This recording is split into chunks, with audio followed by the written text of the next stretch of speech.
Kitab 1 Samuel. Saul mengatakan kepada Yonatan anaknya dan kepada semua pegawainya bahwa Daud harus dibunuh. Tetapi Yonatan anak Saul sangat suka kepada Daud, sehingga Yonatan memberitahukan kepada Daud, "Ayahku Saul berikhtiar untuk membunuh engkau. Oleh sebab itu, hati-hatilah besok pagi. Duduklah di suatu tempat perlindungan dan bersembunyilah di sana. Aku akan keluar dan berdiri di sisi ayahku di padang tempatmu itu. Maka aku akan berbicara dengan ayahku perihalmu. Aku akan melihat bagaimana keadaannya, lalu memberitahukannya kepadamu." Lalu Yonatan mengatakan yang baik tentang Daud kepada Saul, ayahnya. Katanya, "Janganlah raja berbuat dosa terhadap Daud, hambanya. Sebab ia tidak berbuat dosa terhadapmu. Bukankah apa yang diperbuatnya sangat baik bagimu? Ia telah mempertaruhkan nyawanya dan telah mengalahkan orang Filistin itu. Dan Tuhan telah memberikan kemenangan yang besar kepada seluruh Israel. Engkau sudah melihatnya dan bersuka cita karenanya. Mengapa engkau hendak berbuat dosa terhadap darah orang yang tidak bersalah dengan membunuh Daud tanpa alasan?" Saul mendengarkan perkataan Yonatan, dan Saul bersumpah, "Demi Tuhan yang hidup, ia tidak akan dibunuh." Lalu Yonatan memanggil Daud, dan Yonatan memberitahukan kepadanya segala perkataan itu. Yonatan membawa Daud kepada Saul, dan ia bekerja padanya seperti dahulu. Ketika perang pecah pula, maka majulah Daud dan berperang melawan orang Filistin. Ia menimbulkan kekalahan besar di antara mereka, sehingga mereka melarikan diri dari depannya. Tetapi roh jahat yang daripada Tuhan hinggap pada Saul ketika ia duduk di rumahnya dengan tombaknya di tangannya, dan Daud sedang main kecapi. Lalu Saul berikhtiar menancapkan Daud ke dinding dengan tombaknya. Tetapi Daud mengelakkan tikaman Saul, sehingga Saul mengenai dinding dengan tombak itu.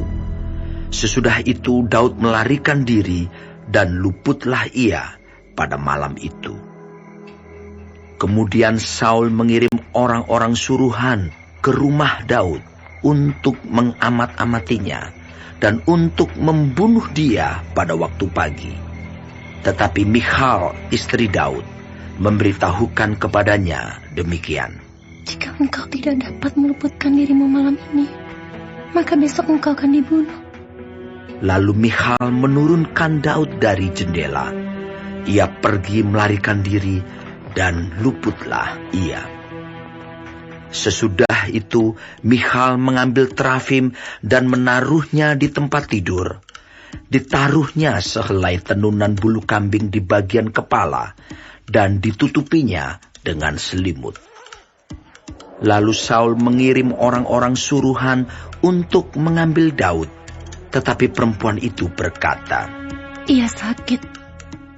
Sesudah itu Saul mengirim orang-orang suruhan itu untuk melihat Daud. Katanya, "Bawalah dia di atas tempat tidur itu kemari, supaya ia dibunuh." Lalu masuklah para suruhan itu ke dalam, dan tampaklah ada terafim di tempat tidur dengan sehelai tenunan bulu kambing di bagian kepala. Berkatalah Saul kepada Michal, "Mengapa engkau menipu aku demikian itu, dan melepas musuhku pergi sehingga ia luput?" Tetapi jawab Michal kepada Saul, "Ia berkata kepadaku, 'Biarkanlah aku pergi. Apa perlunya aku membunuh engkau?'" Setelah Daud melarikan diri dan luput, sampailah ia kepada Samuel di Rama, dan memberitahukan kepadanya segala yang dilakukan Saul kepadanya. Kemudian pergilah ia bersama-sama dengan Samuel, dan tinggallah mereka di Nayot. Ketika diberitahukan kepada Saul demikian, "Ketahuilah, Daud ada di Nayot dekat Rama." maka Saul mengirim orang-orang suruhan untuk mengambil Daud.